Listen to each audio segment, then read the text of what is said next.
Helmets on. Go. The crowd's ready. Football season has arrived. Hoover tried to set a block. Bailey still going. And heaves it. While he's in the grass, but it's picked up. It's also a clean slate. It's a new college football season. For the Oklahoma Sooners, it's a year of redemption. Really excited about the improvements that we've made. And the new man under center for the Crimson and Cream says he has something to prove. What does success look like at Oklahoma in 2025? Winning a lot of games. Oklahoma State 2 points away from tying the game. Plus, nearly a brand new roster for America's brightest orange. And they're fighting to create something special as questions swirl about the head Cowboy. How long you want to do this, Mike? KOCO's College Football Countdown starts now.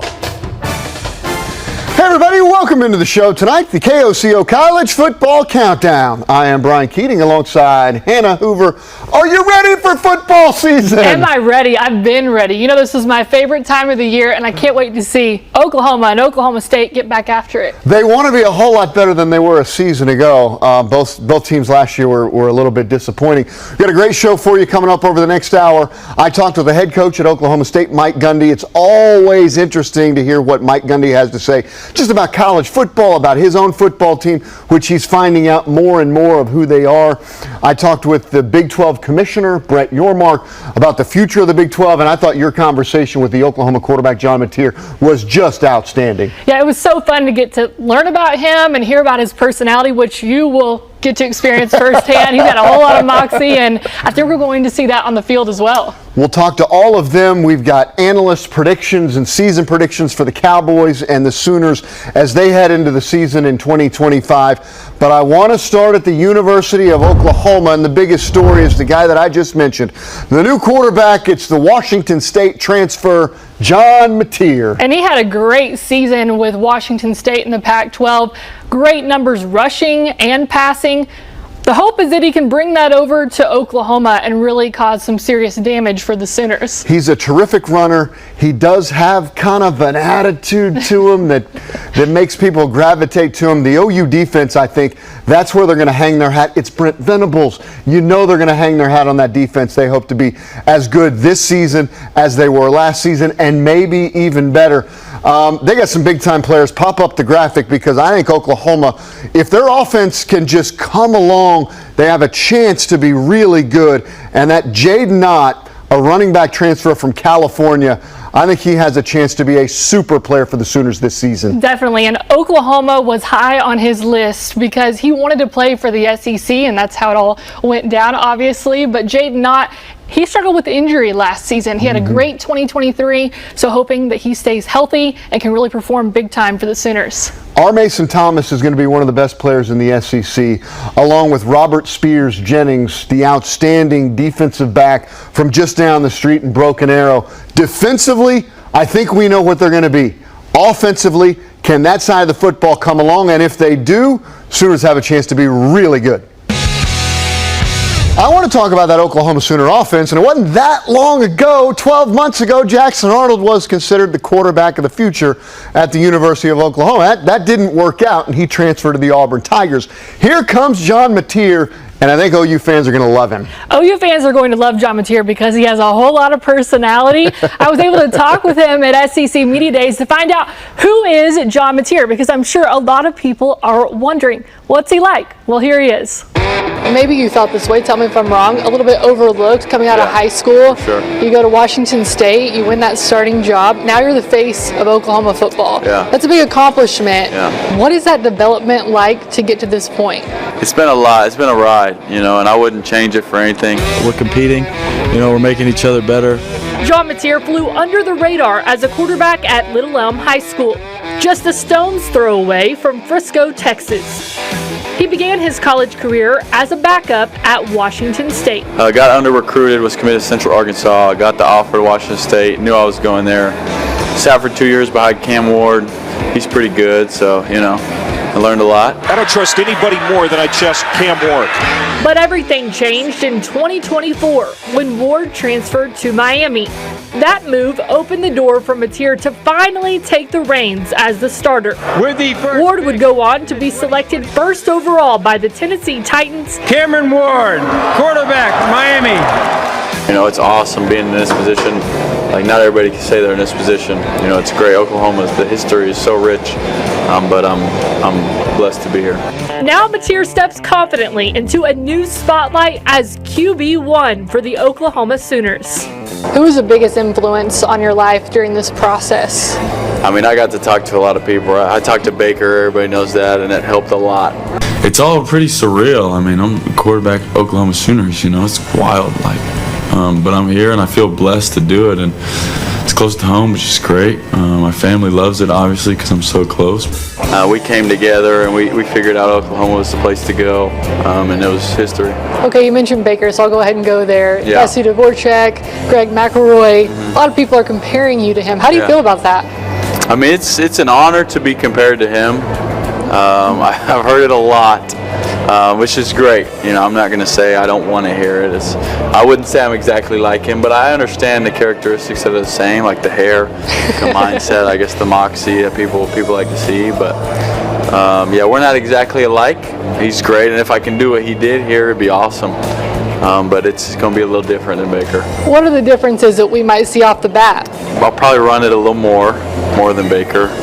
Ideally, no, but it just ends up happening here and there, you know. But and I think he has a little more in-game flair. Like, I'm not gonna do some of the pregame stuff that he did. You know, it was awesome, but I don't know if I'm your own person. I'm not that level of, you know. It's Baker's Baker. You know, you're not to get another Baker is awesome. Personally, my confidence comes from the work I put in, and I think we've done a good job, and I think we're going to do some good things. But John Mateer wasn't the only new face in Norman. His offensive coordinator, Ben Arbuckle from Washington State, made the move to Oklahoma first. Well, someone who probably knows you really well, Ben Arbuckle. Yeah. Talk about him and your relationship to come to Oklahoma with your offensive coordinator. He's great. I love him, and I wouldn't have followed him here if I didn't love him. Arbuckle, just 29 years old, has quickly climbed the coaching ranks. He's a great man and a great coach, and he's taught me almost everything that I know playing quarterback, and it's been a pleasure to be with him. In Arbuckle's first season with Washington State, he led an explosive offense that ranked 4th in the nation in passing. And Mateer hits Carlos Hernandez, and he's in. Now at OU, Ben Arbuckle brings not only his high-powered scheme, but also his trusted quarterback. Connecting with the team, you are new to town, right? You're the new guy, and trying to develop relationships is a big part of being the leader. So how have you been able to do that? I think it's been a blessing going back with Coach Buck. I'm in the same offense, so I didn't have to spend all my time learning the offense. I already knew it, so I could spend my time with my teammates, learning them and building a relationship, and then helping them with the offense. I became another coach. His track record speaks for itself. In 2024, Mateer led the nation with 44 touchdowns, showcasing the kind of firepower OU lacked last season. But for Mateer, it's all about building relationships. I love the guys, and they embraced me. Right when I got here, the players put me in the front of the line at the start of workouts, and that meant everything to me. Like, that they wanted me to come in and be a leader, and it's a lot of fun. Coming off of an 8-5 season in the Pac-12, expectations are high for Oklahoma's new starting quarterback. A dynamic player who thrives in the run game and excels with his mobility and decision-making on the move. Mateer still dancing. Now he's ready to put those skills to the test on his biggest stage yet. Has his man caught. The SEC. What is the excitement level coming into the SEC? Obviously, you had a ton of success at Washington State. You want to replicate that. Right.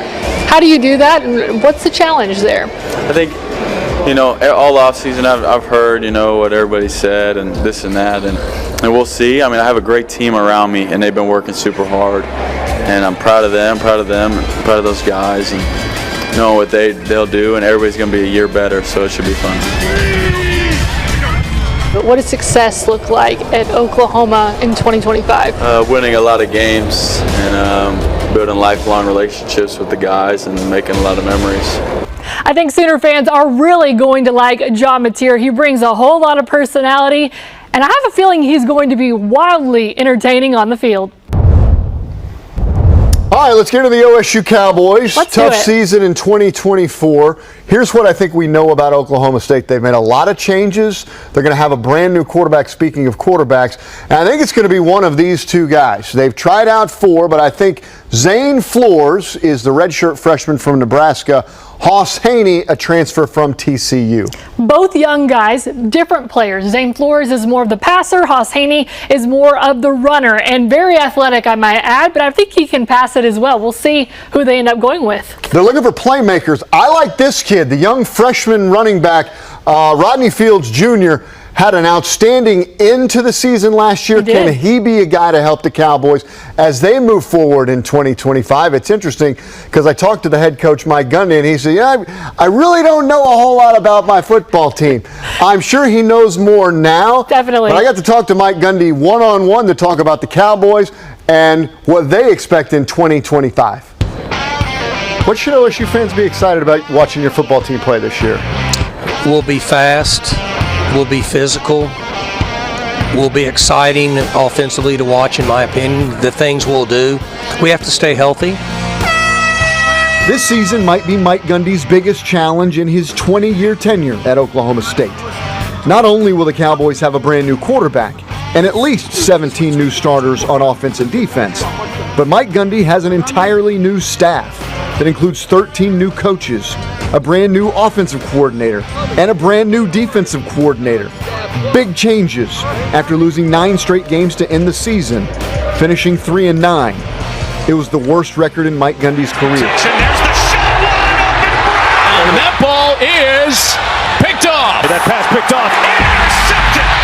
Pick 6. They've got it and much, much more. Untouched. Touchdown. Oklahoma State hasn't won a football game in 2.5 months.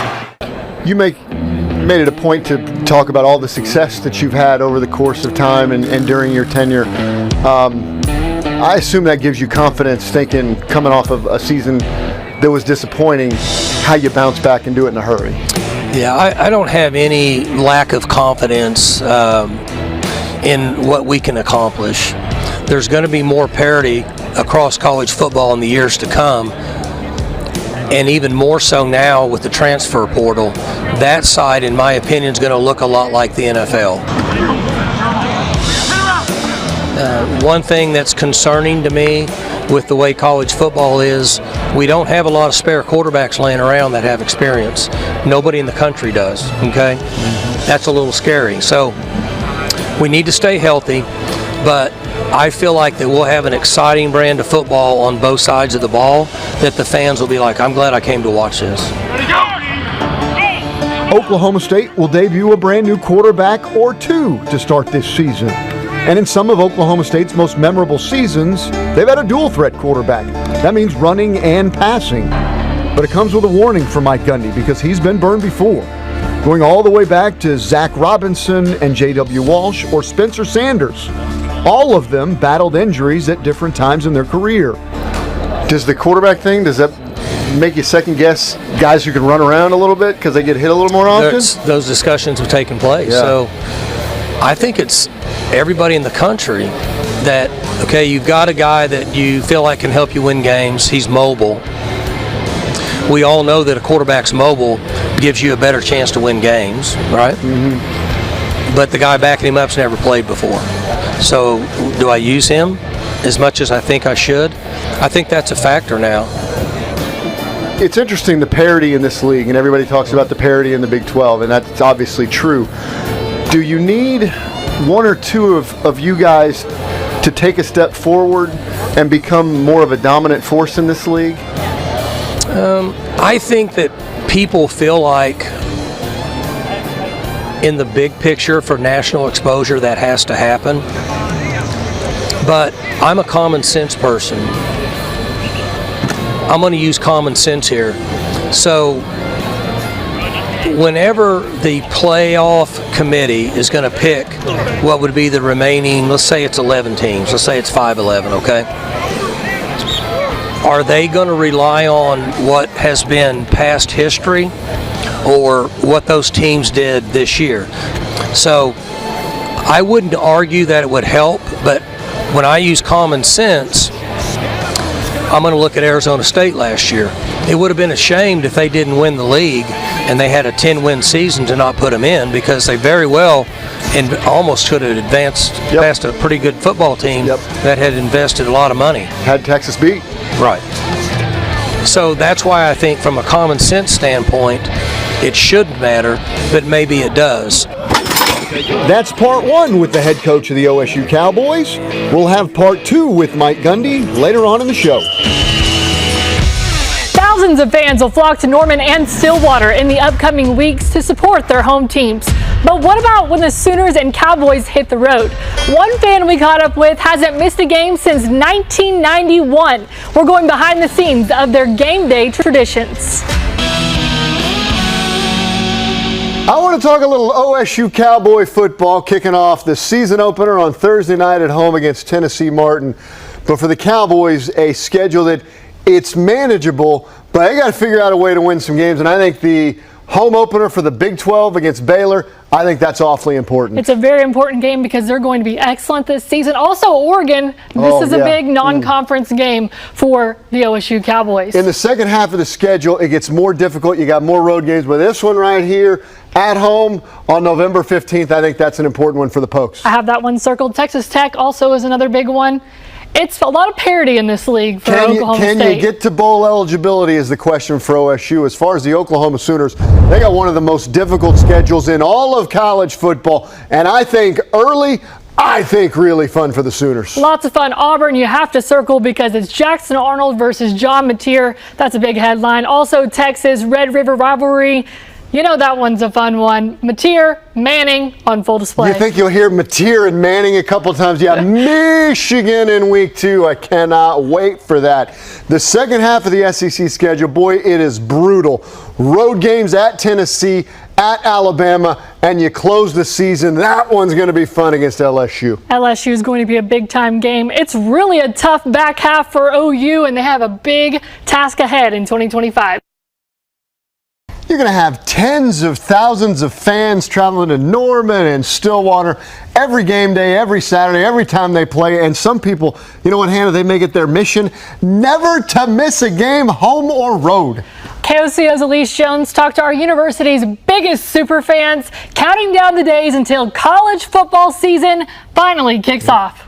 Boone Pickens, we bleed orange, that's for sure. And Oklahoma Memorial Stadium. That's what you get excited about at the beginning of the season, is to go there. Some would argue they're the best places to be on a Saturday in the fall. That one day out of that week or the month, all of us are in one place at one time. My dad used to take me to the games when I was a kid, and for years I went to every home game with him. But for some fans, those 7 home games each year aren't enough. If OU played a football game in the last 34 years or whatever it is, I was there. Phil Owens, aka OU Road Warrior, has a streak only few have beat. 432 OU games in a row. Home games, away games, bowl games, every game. The last game he missed, 1991 versus Iowa State. His game day tradition, one he didn't think would ever go this far. It just sort of took on a life of its own. Traveling to more than 20 states, witnessing historic moments. That Nebraska game in 2000, it's hard to beat that. The Tech game in 2008 was a what they call the jump around game, and that was pretty cool. Stepping foot in some of the best stadiums in college football. Alabama, Tennessee. There's a number of places that compare in enthusiasm and noise and things like that. Florida State. But it's not just Owens who blocks off his calendar every fall. I don't think there's much that we miss. Eric and Tracy Chapman spend most of their Saturdays in Stillwater. There's 18 of us that go every football game. Filling a suite in Boone Pickens with their entire family. I'm pretty sure that our grandchildren's first words were pistols firing. Our oldest grandson took his first steps on the field. We had gone for a tour. We have pictures of him taking his first steps out there. And now a new goal, to support the Cowboys across the nation. I just love football. I I just love college football. I said when I retired, that's what we were going to do. We were going to go to all the away games. So we're starting now. While they've been to some already, At TCU, when we went to Fort Worth last year, their fans were fabulous. they're taking their commitment to the next level. We're getting close this year. I think we may be at every away game this time. We're headed to Oregon that first week of September. We're going with the posse to Oregon. We play in Pennsylvania this year. We play in South Carolina this year, and as far as I know, we've never played in South Carolina. And despite these super fans seeing the most iconic atmospheres, Sailgating at Washington is really cool. They drive their boats to the game and park at the marina and do their tailgating on their boats. games engraved in their memory, I have a ticket stub from the Notre Dame game that we beat them in back in the 50s at Notre Dame. Always when you beat OU at home, it's a favorite memory. they say there's no place like being back home in Oklahoma. It's just the tradition. It is a tradition. It'll be a tradition in our house forever. I mean, I've had people offer to let me sit in their suites, and I've turned them down because if I don't show up there, the people who sit around me will think I died. It would feel weird not to sit there. And no matter how the seasons go, We're there until they carry us out of there. Because we love our home there. We love being there. I'm going to go to at least 500. you'll know where to find them. There's a part of you that's always in Stillwater and always at the Cowboys. It's just what I do on Saturdays in the fall. Elise Jones, KOCO 5 News. It's not just about the football. These are the game bibs. Stay with us on the KOCO College Football Kickoff with all the gear you need for game day. From cowboy boots to the cutest clear bags, we'll show you the must-haves to rep your team in style. That's next on KOCO.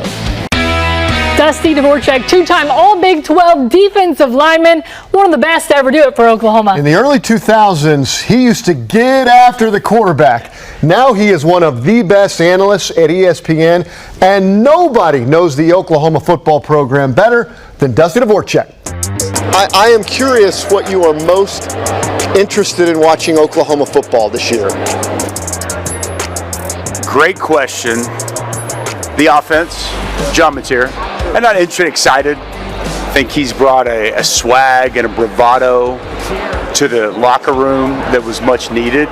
I hate to draw the comparisons, but there's similar intangibles that John Mateer brings to the table that Baker brought to the table, just from an overall confidence of the locker room standpoint and just the way he carries himself. And I think you can draw some similarities from a young Lincoln Riley to a young Ben Arbuckle.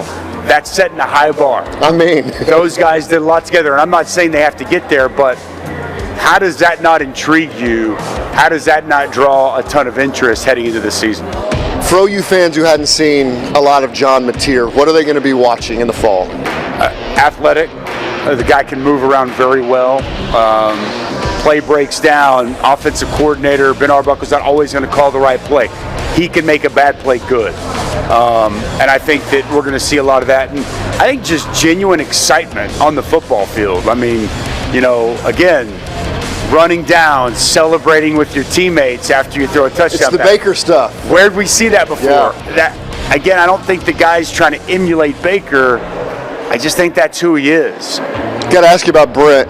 Obviously, it's a big year for Brent. How much pressure is he under? Because you got to win at Oklahoma. Yeah. Look, he's under immense pressure. He's been under immense pressure since the day he took that job. He knows that. This is what he signed up for. He knew what he was walking into. He'll be the first to tell you. He's got to win. They got to win this year. It's got to be a much improved season. And I know it's the toughest schedule in college football, says a lot of people. Not my opinion. There's a lot of metrics out there that'll prove that out. It's a massive year, and I think they're going to be ready for that. But, it's a results-oriented business. They got to go out, they got to win. They got to have the results on the field, and I can't wait to see. What does a successful season for Oklahoma look like? Look, you want me to put a wins on? No, it doesn't have to be wins. Obviously, wins are going to make a difference. Yeah. For Brent, but what is success? Because throughout the history of Oklahoma football, it's like, well, you got to go 10-1 or 12-2. Yeah. College football is different now. It is. What does successful season look like for Oklahoma? I think I think handling your business at home and finding a way to win a game or two on the road in the SEC. To me, 8-4 is a really good year, given that schedule. And I know that is hard for a lot of Oklahoma fans to hear and for them to swallow. But if they go 8-4, given that schedule, and they need to be 5-0 going into Texas. From Texas on down, there ain't no gimmies. It's buckle up, because it's going to be a serious ride. Every football season, there's a must-have game day trend, from white cowboy boots to beaded straps for your clear purse. And most of the people I know, they like the polos and the T-shirts. Okay. I'm just saying. Our own Megan Mosley went to Stillwater to check out this year's hot ticket item. When it comes to game day in Stillwater, it's not just about the football, it's about the fashion. And here, orange is always in style. University Spirit, this is Dawn. How may I help you? Chris's University opened in 1986. It's just kind of a fun atmosphere. I think just because we're so close to the stadium, people like to come here and shop. What are people starting to buy? Just your general OSU merchandise, probably getting ready for game day. From students to alumni, every fan has their own spin. These are the game bibs, super popular. It's going to be your crazy fan. Garrett, you may have to put this on for a photo shoot. This is Noggin Boss. So who wears those? Crazy people. We're always trying to be on the cutting edge for the next new thing. So we really kind of catch on to trends before they happen. What do you think the big fashion trend will be for this year? I think crop is still strong. You know, girls wearing crops. Menswear polos are really, really strong. These are selling like crazy. Going to be big with the college guys, older guys. Very comfortable, breathable for hot game days. Lots of different choices. So we have lots of button designs that we do for game days that girls can accessorize on their purses, jackets, shirts. Seems like bling is also in too. Yep. Bling is real popular still. I think girls always want to look and stand out and be blingy. So. Couple designs that we just got in like a week ago, and we're already selling out. So this is really trending really quick. So when you see these things, you jump on it and you order more until you can't sell anymore. So what are the fashion don'ts for Boone Pickens Stadium? You don't want to wear red. Absolutely no red. This is our bread and butter right here. This was a hand-drawn design. From 1986. A lot of designs are now done computers, but this was hand-drawn. 90% of the shirts you see on the wall up there, we do in-house. Oh, and he's printing Oklahoma State stuff right now. Hey Mel, you're gonna be on TV! So it's layers, so each screen throws down a layer of ink, and then we throw it through a dryer to cure everything.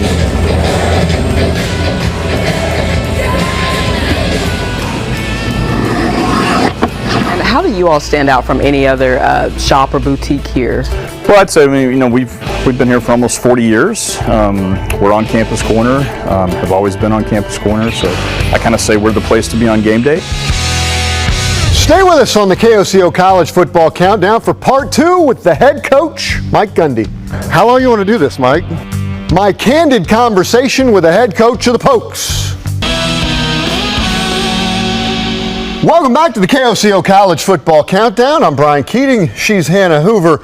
You've had an action-packed first half hour of the show. We've got a great show here for you coming up in the next half hour, and I want to get to the OSU Cowboys. They had a difficult season last year, 3-9. They know they have to be better. They expect to be better there in Stillwater. They expect to be better because they really have a whole new team, a whole new coaching staff, quarterback options that are new. So I'm expecting to see a much different OSU Cowboys team in 2025. They lost their last 9 conference games. They finished 3-9. You saw part 1 with me and Mike Gundy. Here's part 2. We talked about everything from the NIL to the transfer portal. And Mike Gundy, how long do you want to keep coaching football? You built your program building through recruiting and the Cowboy culture. How do you change that to manage the way that the college football is now? I think we hang our hat on core values. We're still going to have the discipline, the toughness, there's accountability, there's structure. And then it has to be our way. So like when the players come in, they have to buy into our system and who we are, because we can't adjust to them individually. They're all going to be themselves, but what we've done for 20 years has worked, and so the core values has to stay consistent. You still like getting up and going to work and doing all the things you used to as much as you used to do that? Even more so now than ever, because I'm intrigued with the new system. We've been very lucky. We have Kenyatta Wright that runs our business department. He's been huge for us in a lot of areas, and I'm learning from him. Kenyatta Wright is the director of football business at Oklahoma State, and he was a Cowboy linebacker from 1996 to 1999 and spent 5 years in the NFL. He is the general manager for Cowboy football, in charge of Cowboy business, including NIL deals and roster management. He understands contracts, he understands agents, representatives. He's involved with the player personnel in the NFL. That's intriguing to me, but in the end, when we start, it becomes football again. So coaches, this is the job you want to be, this is what you choose to do, you're here. Players, your salaries are set, you're supposed to be here, let's play football. That I still enjoy that side of it. You gotten used to the talking about salaries? No, I don't. And I don't do it because I don't put a value on them. I don't have to with Kenyatta. He is able to put a value on them based on whatever software that they use. And I have a hard time coming around to that. How long you want to do this, Mike? I've been fortunate. I'm healthy. Been lucky with my health. I still wake up early thinking about football. Throughout the day, I think about football. It intrigues me. The challenge of what's going on today intrigues me. So quite a while, I guess. At some point, I guess it'll come to an end. I visited with Coach Stoops, Bob, and some other coaches that have gotten out of the game. And I asked them, when did you know that you should get out? And what's interesting is they all said something very similar to the fact that you'll know. So that didn't do anything for me. I said, well, I'm waiting for you to tell me what I'm looking for, And Coach Stoops, you'll know, you'll just know. And I haven't felt that yet. But they said you'll know. You'll just know when you don't have the drive anymore to do it for all the right reasons. And if you've done it a long time and been successful, you'll get out because you know it's time to get out. Mike Gundy unfiltered. That's the best kind of Mike Gundy when you get him there and he just gives you a little bit of it. Totally candid. I think it's great. I think for OSU fans, the best situation in Stillwater, for Mike Gundy to be re-energized, he says he is. Yeah. I think a re-energized Mike Gundy is good for that OSU football program, who, let's be honest, last season was not nearly good enough. They had a crazy offseason, brought in a whole bunch of new coaches, got a whole, in large part, a whole new roster, and they have higher expectations for this season, certainly, than they were a year ago. Yeah, look at the record there. 0-9 in conference play. You can't have that happen, and I don't expect that to happen in 2025. They have all the new pieces in place, and I really am looking forward to seeing what Mike Gundy can do this season with what you said is a whole new roster, and I think you're correct. I can just feel a new energy around that football program, and a rejuvenated Mike Gundy is the best kind of Mike Gundy, which is why OSU fans, I think, should be excited going into 25. Most definitely. They've got a lot of new players that are going to run through the tunnel on Thursday night for the first time at Boone Pickens Stadium, and a bunch of Cowboy fans that cannot wait for kickoff. I'm focusing on my job and what I can do to be the best quarterback I can be, but at the same time, me and Zane are going to be supportive of each other, and we're friends off the field, obviously.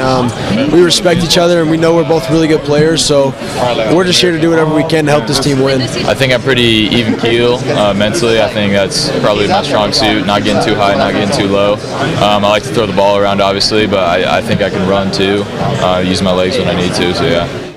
With the season fast approaching, every team has 1 or 2 games circled on their calendar as they get ready to go with pressure building for both Oklahoma and Oklahoma State. I spoke with ESPN analysts Dari Noka and Greg McElroy on what lies ahead for both of these programs.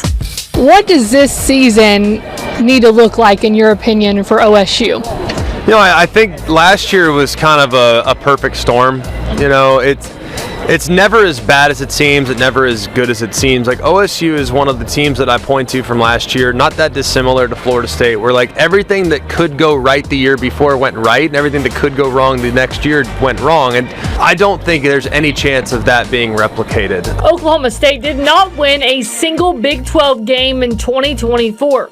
And OU also struggled last season under quarterback Jackson Arnold. Now he's at Auburn, and Dari Noka thinks Arnold's return to Norman is the Sooners' most important game. I really believe Auburn is the one. Okay. That's the fourth game of the season. It's the first conference game. You look at two programs that are in similar positions, both disappointed, both feel like they're on the rise. Jackson Arnold coming back to Norman. I feel like while the Michigan game will be a really good measuring stick week 2, the one they cannot lose is to Jackson Arnold and Auburn at home to start conference play.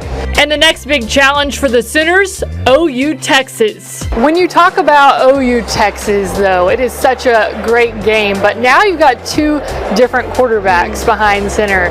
What is the matchup going to look like with Manning versus Mateer? I think Texas is going to be really good. And it's not just Arch, who I just kind of want, let's let this play out a little bit and let's see what happens at Ohio State in week 1. But he's got receivers all over the field that are going to be a matchup nightmare. It's the skill guys for Texas against the defense of Oklahoma that ultimately will determine that game. You know, at this point, I wouldn't pick OU yet. OU's got their quarterback, but OSU is still deciding. What do you think about the quarterback room?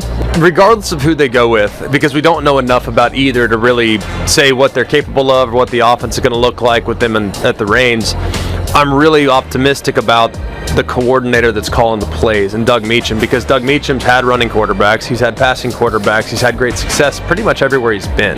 Right now in this league, you got to have good quarterback play if you want to win. I mean, that's just the reality, and OSU learned that last year. What does a successful season look like for OU?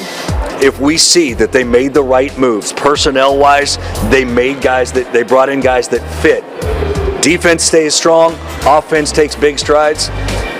I don't know that a win total matters. Show me that this program is going the right direction with Jim Nagy and Brent Venables. What is it going to take for OSU to become that top-tier program again? If you look at Mike Gundy and just his history and success and what he believes in, it's tried and true. I think he's a really good football coach, and I will continue to believe that regardless of what happens this year, next year, the year after that, that guy can coach ball.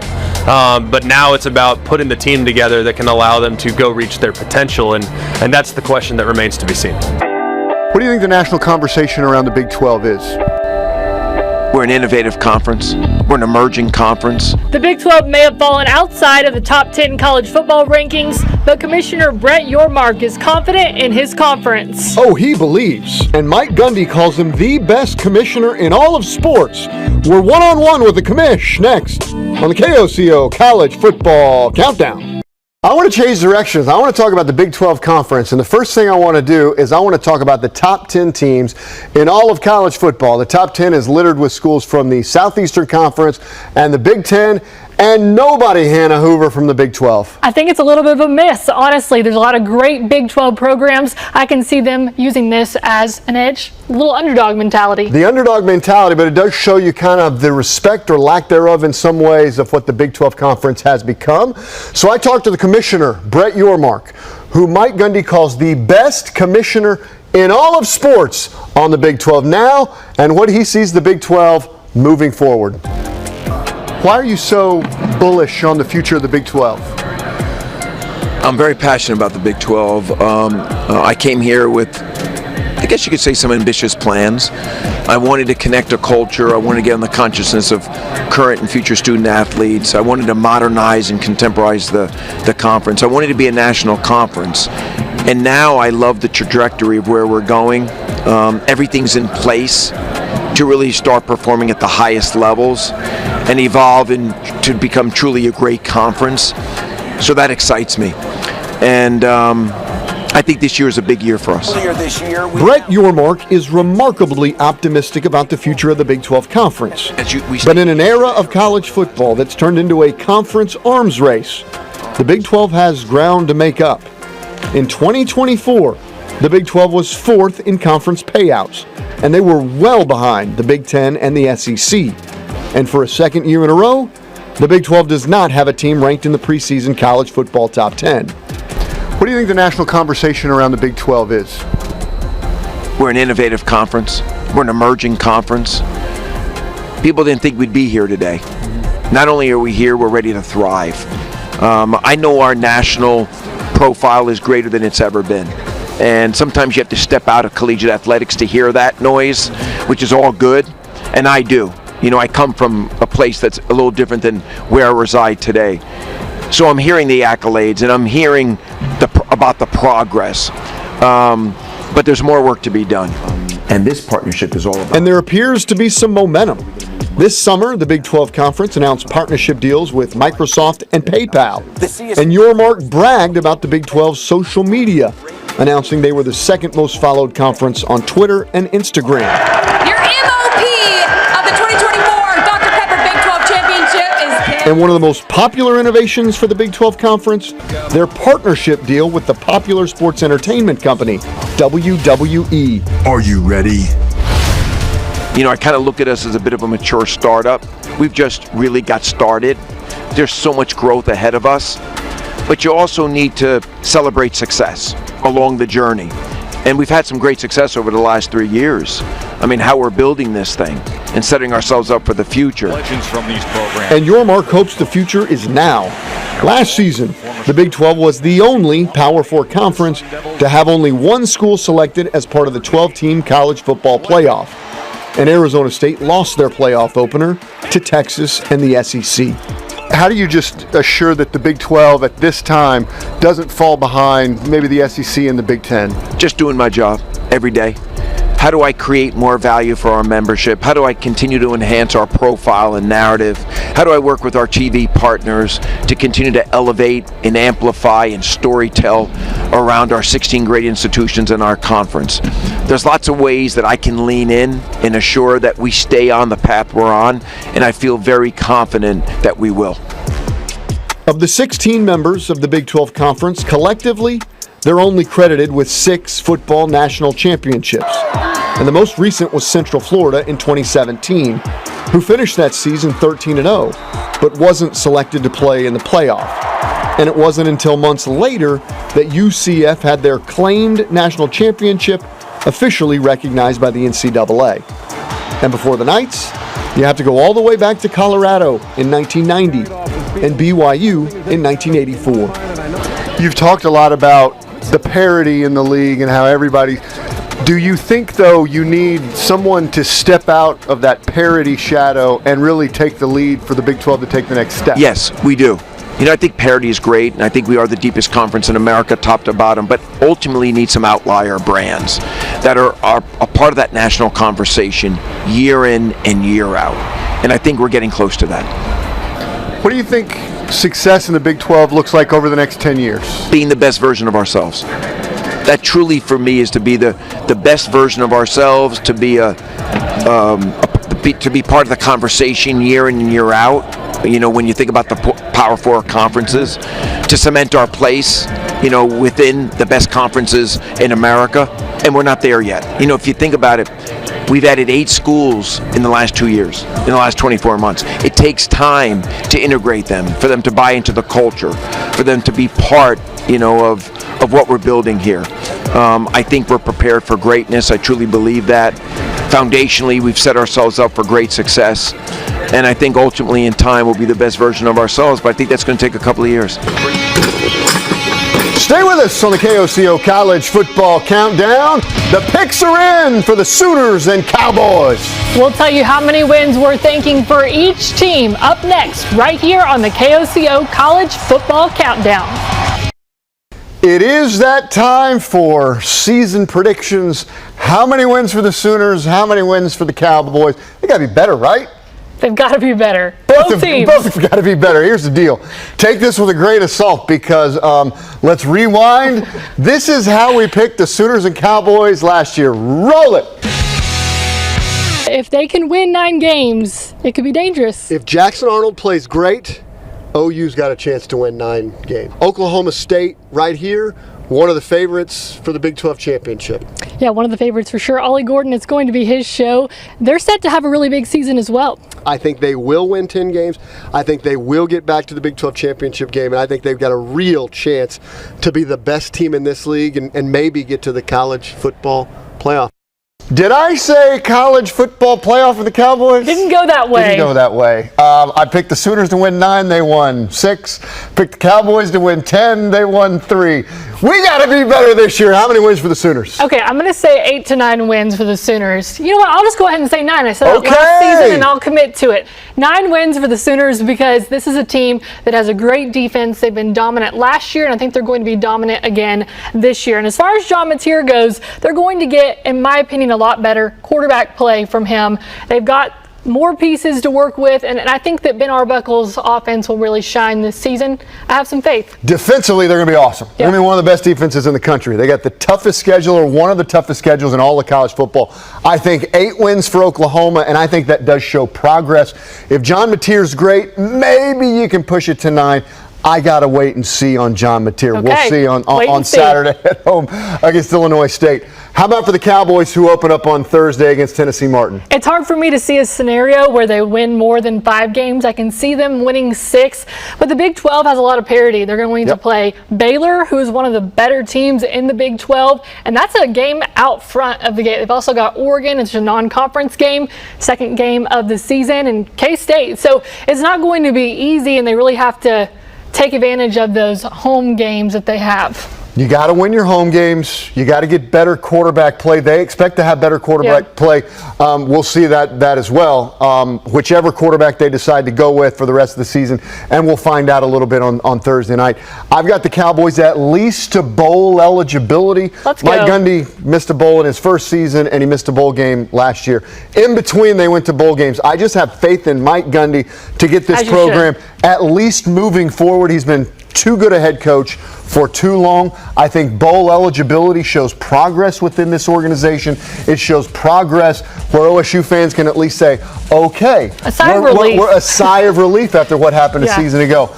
Bowl eligibility, I think, is a good year for OSU in what is clearly a rebuilding year in Stillwater. Hannah Hoover, college football's here. I can't believe it. I can't wait. Let's go watch some football. Let's go watch some football. Thursday night at Boone Pickens Stadium. Saturday night at Oklahoma Memorial Stadium. I cannot wait. For Hannah Hoover, I'm Brian Keating. Thank you for watching the KOCO College Football Countdown.